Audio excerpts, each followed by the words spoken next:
और तेज रफ्तार खबरों का सिलसिला शुरू करेंगे। जम्मू कश्मीर के अनंतनाग में सुरक्षा बलों ने 2 आतंकियों को मार गिराया। आतंकियों से मुठभेड़ बिजबेहरा इलाके में हुई। सुरक्षा बलों को इन इलाकों में आतंकियों के छिपे होने की सूचना मिली थी। देर रात इस इलाके में सर्च ऑपरेशन शुरू किया गया। इसके बाद इन आतंकियों से मुठभेड़ हुई। सुरक्षा बलों का सर्च ऑपरेशन अभी भी जारी है। पीएम मोदी आज वाराणसी पहुंचेंगे। इसके बाद गंगा पूजन कर रोड शो की शुरुआत करेंगे। इस मौके पर सीएम योगी समेत कई नेता मौजूद रहेंगे। दोपहर 3 बजे ये रोड शो शुरू होगा और 6:30 बजे ये खत्म होगा। पीएम मोदी अपने कमल रथ पर सवार होकर लोगों का अभिवादन स्वीकार करते हुए आगे बढ़ेंगे। ऐसे ही जयकारे लगाते हुए बीजेपी कार्यकर्ताओं का एक रेला साथ साथ चलेगा। पीएम मोदी 26 अप्रैल यानी कल पर्चा दाखिल करेंगे, क्योंकि 29 अप्रैल अंतिम तारीख है। प्रधानमंत्री के नामांकन जुलूस को भव्य और ऐतिहासिक बनाने के लिए पार्टी के नेताओं ने पूरी ताकत झोंक दी है। इस मौके पर बीजेपी शासित प्रदेशों के मुख्यमंत्री, बीजेपी के राष्ट्रीय अध्यक्ष अमित शाह, गृह मंत्री राजनाथ सिंह, रक्षा मंत्री निर्मला सीतारमण, विदेश मंत्री सुषमा स्वराज, केंद्रीय मंत्री नितिन गडकरी समेत कई नेता मौजूद रहेंगे। बांदा में आज होने वाली प्रधानमंत्री मोदी की जनसभा की तैयारियां जोरों पर हैं। कहा यह जा रहा है कि इसमें बुंदेलखंड की 2 लाख से ज्यादा जनता पहुंचेगी।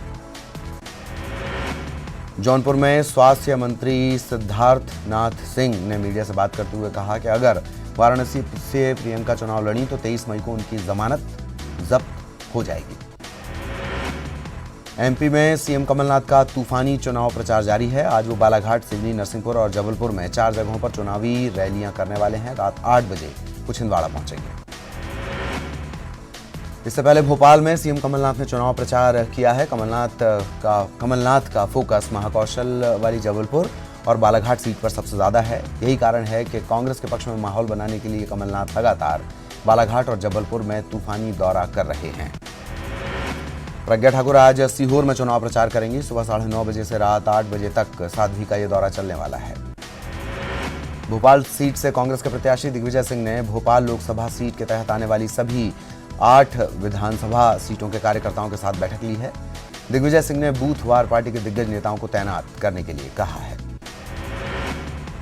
छत्तीसगढ़ के सीएम भूपेश बघेल आज भी जबलपुर में कांग्रेस के प्रत्याशी विवेक तन्खा के लिए प्रचार करेंगे। छत्तीसगढ़ में चुनाव संपन्न होने के बाद हिंदी भाषी राज्यों में उनकी मांग बढ़ी है। सीएम बघेल बिहार भी जाएंगे। छिंदवाड़ा में पूर्व सीएम शिवराज सिंह चौहान ने कमलनाथ पर निशाना साधा। उन्होंने कहा कि बार बार बिजली जा रही है, जिससे किसानों को परेशानी हो रही है। उन्होंने ये भी कहा कि आने वाला समय हमारा होगा। छिंदवाड़ा में सभा को संबोधित करते हुए शिवराज सिंह चौहान ने छिंदवाड़ा कलेक्टर को धमकाया। उन्होंने कहा कि पिट्ठू कलेक्टर सुन लें, मौका हमारा भी आएगा। खंडवा में एक सभा के दौरान नंद कुमार चौहान की जुबान फिसल गई। उन्होंने भरे मंच पर यह तक कह दिया कि यूपी में महिलाएं हर हफ्ते बच्चे को जन्म देती हैं। 2 दिन पहले भी नंद कुमार ने विवादित बयान दिया था। भोपाल में मंत्री पीसी शर्मा ने कहा कि भाजपा नेताओं के कांग्रेस में आने की होड़ लगी हुई है। भाजपा नेताओं के कांग्रेस के साथ कांग्रेस लगातार भाजपा नेताओं के संपर्क में है और वो खुद रोज राजा साहब से भाजपा नेताओं को मिलवाते हैं। चौधरी राकेश सिंह आ चुके हैं। कई बड़े चेहरे लगातार संपर्क में हैं। उन्होंने ये भी कहा कि भाजपा के 5 विधायक मुझ जैसे छोटे नेता के संपर्क में हैं। कांग्रेस से भाजपा में गए नेता अब फिर से कांग्रेस में आने की मंशा में है। 12 मई के पहले तक तस्वीर साफ हो जाएगी। आचार संहिता खत्म होने तक भाजपा खत्म हो जाएगी। सतना में कांग्रेस ने बीजेपी के प्रत्याशी गणेश सिंह के खिलाफ आचार संहिता के उल्लंघन की शिकायत की है। कांग्रेस का आरोप है कि रिश्तेदार की शादी में गणेश सिंह भी मौजूद थे। यहां 15,000 से ज्यादा लोगों को खाना खिलाया गया। सागर में बीजेपी सांसद के बगावती तेवर देखने को मिले हैं। सांसद लक्ष्मी नारायण यादव ने कहा कि बीजेपी प्रत्याशी राज बहादुर का वो प्रचार नहीं करेंगे। लक्ष्मी नारायण यादव ने पूर्व गृह मंत्री भूपेंद्र सिंह पर निशाना साधते हुए कहा कि एक गुट ने पार्टी और टिकट बांटने वालों को हाईजैक किया है। वहीं ज्योतिरादित्य के खिलाफ लड़ रहे भाजपा के प्रत्याशी केपी यादव पर बोले कि समाज को पार्टी बिजू का बना रही है। डिंडौरी के मेहदवानी गांव में सीएम कमलनाथ ने चुनावी सभा की। सभा को संबोधित करते हुए सीएम ने मंडला लोकसभा से कांग्रेस के प्रत्याशी कमल मरावी को जिताने की अपील की। कमलनाथ ने digital India, make in India, skill India पर चुटकी लेते हुए मोदी सरकार पर जमकर निशाना साधा। सीएम ने बेरोजगारों और मूलभूत सुविधाओं के अंबार को लेकर पहले की प्रदेश सरकार और केंद्र सरकार को आड़े हाथों लिया। छत्तीसगढ़ में 3 चरणों का मतदान खत्म हो चुका है और अब प्रदेश के नेता अपने पार्टी की जीत और हार का आकलन करने में लगे हुए हैं। नेता प्रतिपक्ष धर्मलाल कौशिक का कहना है कि लोकसभा चुनाव में पीएम मोदी बड़ा फैक्टर रहे हैं। भोपाल सीट पर बीजेपी के मुकाबले तेजी से प्रचार में जुटे दिग्विजय सिंह ने अब बूथवार प्लान तेज कर दिए हैं। दिग्विजय सिंह ने भोपाल सीट के तहत आने वाली सभी 8 विधानसभा सीटों पर पार्टी के पक्ष में बने माहौल का फीडबैक लिया है। दिग्विजय सिंह ने कार्यकर्ताओं से बूथवार पार्टी के दिग्गज नेताओं को तैनात करने को कहा है। विधानसभा चुनाव में हारे हुए बूथों पर दिग्विजय का खासा फोकस बना हुआ है। साथ ही 2018 के चुनाव में हारी विधानसभा सीटों पर जीत के लिए मंत्री पीसी शर्मा, जयवर्धन सिंह, आरिफ फकीर, इन तीनों को जिम्मेदारी सौंपी गई है।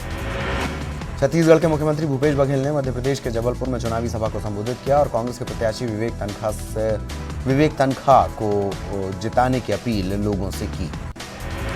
इस दौरान कांग्रेस प्रत्याशी विवेक तनखा ने भूपेश बघेल से मध्य प्रदेश और छत्तीसगढ़ के पुराने व्यापारिक संबंधों को बहाल करने का आह्वान किया है। बिलासपुर हाईकोर्ट में डीकेएस अस्पताल में गड़बड़ी के मामले को लेकर सुनवाई हुई है। सुनवाई के बाद हाईकोर्ट ने आदेश को सुरक्षित रख लिया है।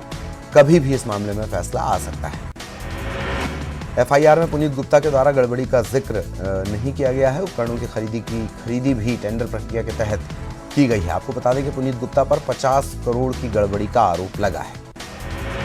मुंगेली जिले में शांतिपूर्ण तरीके से चुनाव संपन्न हो गया, लेकिन भाजपा के पूर्व विधायक चौवादास खांडेकर द्वारा कांग्रेस के पोलिंग एजेंट की पिटाई का मामला सामने आया है और उसके बाद यहां का सियासी माहौल गर्म है। जरहा गांव इलाके के भतरी गांव में कांग्रेस के पोलिंग एजेंट माखराल यादव की भाजपा नेता ने जमकर पिटाई कर दी। इसके बाद कांग्रेस नेताओं ने जरहा गांव थाने में भाजपा के पूर्व विधायक के खिलाफ मामला दर्ज कराया। लोकसभा चुनाव में परिवार के किसी सदस्य के चुनाव नहीं लड़ने पर जेसीसीजे के प्रदेश अध्यक्ष अमित जोगी ने कहा कि इस बार हमने उम्मीदवार के तौर पर नहीं बल्कि मतदाता के रूप में चुनाव में हिस्सा लिया है। सरगुजा लोकसभा क्षेत्र में चुनाव संपन्न होने के बाद ईवीएम को सुरक्षित स्ट्रांग रूम तक पहुंचा दिया गया है। सरगुजा लोकसभा सीट के लिए अंबिकापुर में स्ट्रांग रूम बनाया गया है।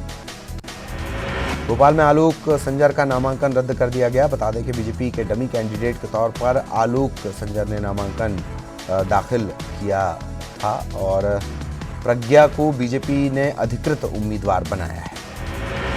हालांकि कुछ दिनों पहले ही एनआईए की विशेष अदालत में एक याचिकाकर्ता के आवेदन का लिखित जवाब देते हुए कहा गया था कि साध्वी प्रज्ञा ठाकुर के चुनाव लड़ने से जुड़ा हुआ मामला केंद्रीय चुनाव आयोग के अधीन है। चुनाव आयोग ही इस मसले पर फैसला ले सकता है। ये भी साफ किया गया कि एनआईए का ये जुरिस्डिक्शन एरिया नहीं है। आपको बता दें कि साध्वी प्रज्ञा ठाकुर साल 2008 में हुए मालेगांव में ब्लास्ट की आरोपी हैं और फिलहाल स्वास्थ्य के ग्राउंड पर उन्हें जमानत मिली हुई है। वो भोपाल लोकसभा से बीजेपी की उम्मीदवार है। एनआईए के फैसले के बाद दिग्विजय सिंह ने बयान दिया। उन्होंने कहा कि एनआईए के फैसले का वो स्वागत करते हैं, उन्हें कहीं कोई एतराज नहीं। आतंकी गतिविधियों से जुड़े हुए मामलों की जांच करने वाली केंद्रीय जांच एजेंसी एनआईए ने हाईकोर्ट के सामने इस बात को साफ किया कि प्रज्ञा ठाकुर के खिलाफ मालेगांव ब्लास्ट मामले में आरोपी के तौर पर कोई सबूत नहीं है। खबर मंदसौर से बीजेपी के प्रत्याशी सुधीर गुप्ता ने नामांकन दाखिल किया। इस दौरान सुधीर गुप्ता के साथ बीजेपी के जिला अध्यक्ष राजेंद्र सुराणा, पूर्व गृह मंत्री कैलाश चावला, स्थानीय विधायक यशपाल सिंह सिसोदिया और जिला पंचायत अध्यक्ष प्रियंका गोस्वामी मौजूद रहे।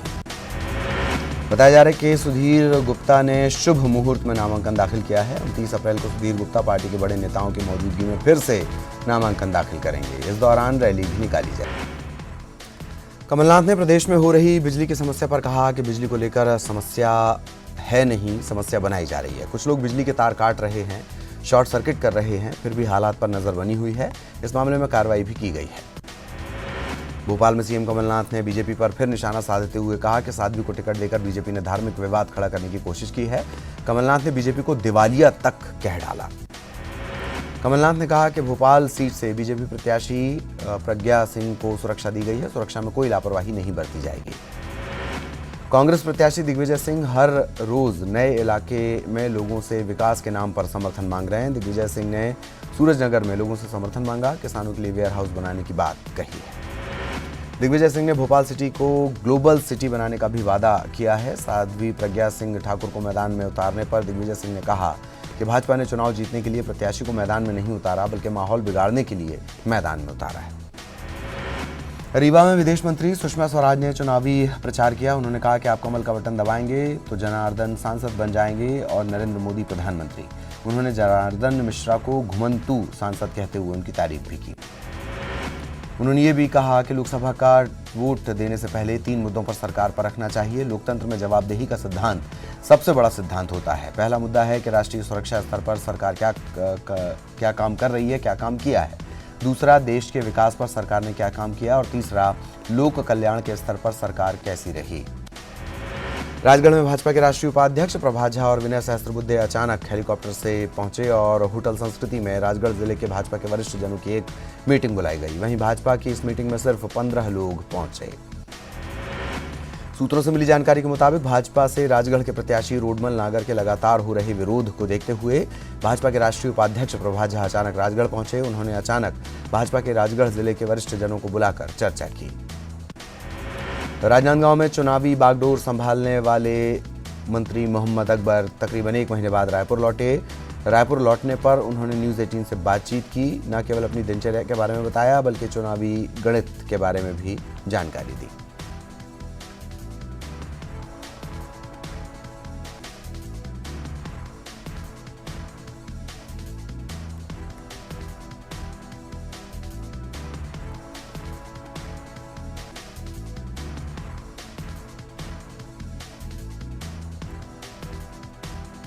और इसी के साथ इस बुलेटिन में इतना ही। नमस्कार।